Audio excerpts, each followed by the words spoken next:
When you observe the world around you, what lens are you using to look through?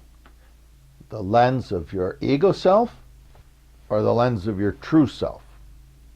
I'll be back in a moment to give you a couple of ways to sort out the difference between the two.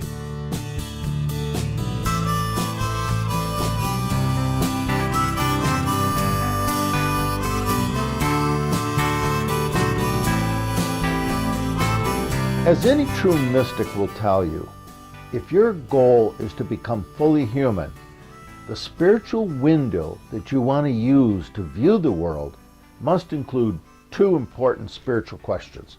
First, what have you noticed? And then the second, what have you learned from what you noticed?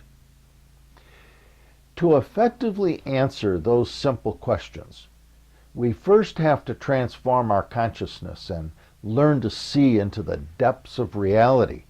Stated simply, we have to learn to see the real world, not the world our ego expects to see.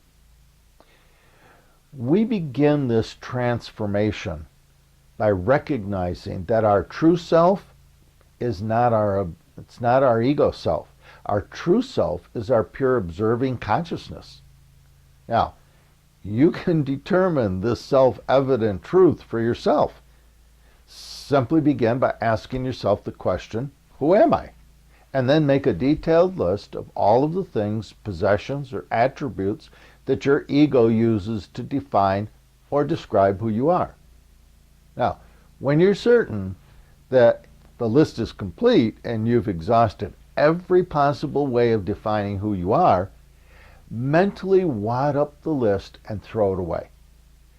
What will always remain is the pure observing consciousness of your true self, what spiritual teachers call the pure consciousness of the inner observer. Now, when you've learned to see the world through the eyes of your observing consciousness or true self, quietly ask yourself, what am I noticing and what am I learning from that noticing?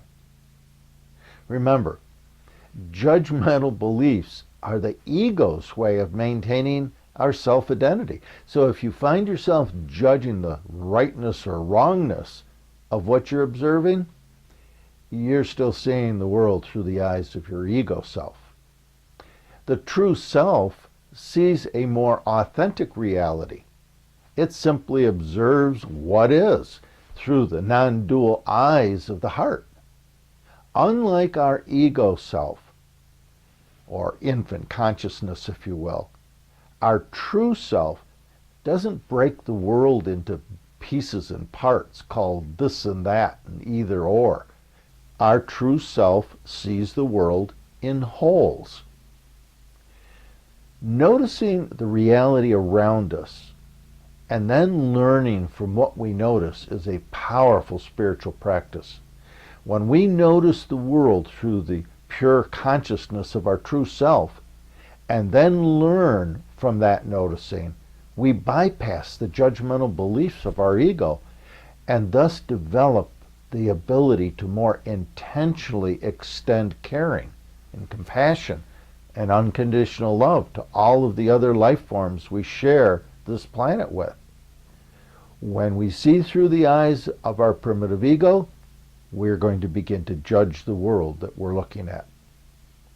So when we learn to see creation through the eyes of our true self, we recognize the wholeness from which all forms are created. And when that happens, everything becomes sacred. And most importantly, our primary emotion becomes awe. It simply observes what is through the non-dual heart of the it's simply